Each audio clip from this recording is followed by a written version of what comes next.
दोन गुजराती होय, मी त्यांना मुद्दामून म्हणतोय, हे दोन गुजराती हे आपल्याला गिळायला निघाले. आणि तरी देखील जर का आपण आपल्या व्यक्तिगत महत्वाकांक्षा ठेवून तुझं माझं करत मुंबई त्यांना आंदोलन देणार असू, तर माझं म्हणणं की लढाई न लढलेलं बरं. पण तुळीचं बीज इकडे खडकावती फिरकावलं तरी ते रुजतं आणि असं फोकावतं की पाहता पाहता तमाम दौलत तबाह करून टाकतं. आपल्याला पुन्हा तोच अनुभव घ्यायचा आणि आपल्या डोळ्यात देखत आपलं आयुष्य आणि त्या सगळ्या हुतात्म्याने बलिदान करून रक्त सांडून मिळवलेली मुंबई हे दोन गुजराती होय, मी त्यांना मुद्दामून म्हणतोय, हे दोन गुजराती हे आपल्याला गिळायला निघाले. आणि तरी देखील जर का आपण आपल्या व्यक्तिगत महत्वाकांक्षा ठेवून तुझं माझं करत मुंबई त्यांना आंदोलन देणार असू, तर माझं म्हणणं की लढाई न लढलेलं बरं. दुफडी करून खाण्यापेक्षा त्यांना तुम्ही केकवॉक द्या.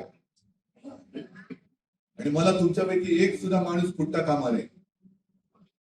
कारण तुम्ही जरा माझ्या खुर्चीत बसून बघा, मी हे तुमच्याशी आगतिकते नाही बोलत आहे, आगतिक होऊन तुमच्याशी मी बोलत नाहीये, पण माझ्या खुर्चीत बसून तुम्ही बघा, तुमच्या समोर मी 2-4 माणसं, तुम्ही निवडायचं तुमच्या वार्डातले माणसं निवडून दाखवा मला. 4 माणसांपैकी एक व्यक्ती तिला उमेदवारी तुम्ही देऊन दाखवा, मला मान्य आहे.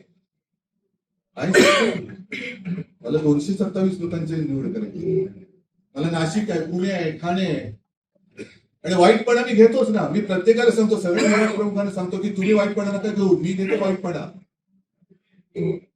पण वाईटपणा आला तरी चालेल, पण माझ्या महाराष्ट्राचं चांगलं झालं पाहिजे. महाराष्ट्राच्या भल्यासाठी मी वाईट ठरलो तरी चालेल, पण तुम्ही मात्र तुमची निष्ठा विकू नका.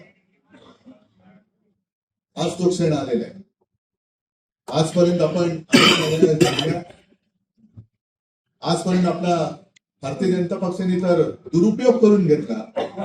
काँग्रेसचाही अनुभव तुम्हाला आलेला आहे. आणि आपण इतक्या वर्षांनी मराठीसाठी आणि महाराष्ट्रासाठी महाराष्ट्र नवनिर्माण सेनेसोबत युती केली. मला माहिती आहे की युती असते, आघाडी असते, तेव्हा 100% आपल्या मनासारखं होत नाही ना. 100% त्यांच्या मनासारखं होत ना. आणखीन कोण तिसरा पक्ष असेल तर ना त्यांच्या मनासारखं होत. काही जागा या आपल्या हक्काच्या असतात, काही जणी सोडावे लागतात. काही जागा त्यांच्या हक्काच्या असतात, काही जणी त्यांना सोडावे लागतात. पण प्रत्येक वेळेला काय असतं, युती करायची की नाही,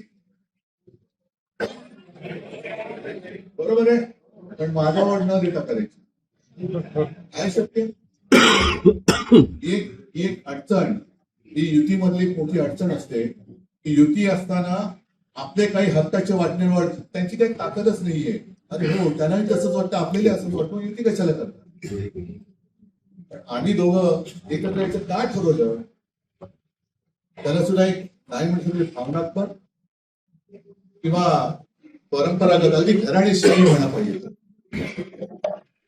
या संयुक्त महाराष्ट्राच्या लढ्याशी भाजपचा किंवा तेव्हा तत्कालीन जनसंघाचा काळी मात्र संबंध नव्हता. मुंबई ही गुजरातला हवी होती म्हणून तो संघर्ष झाला होता. हे किती जण तुम्हाला माहिती आहे.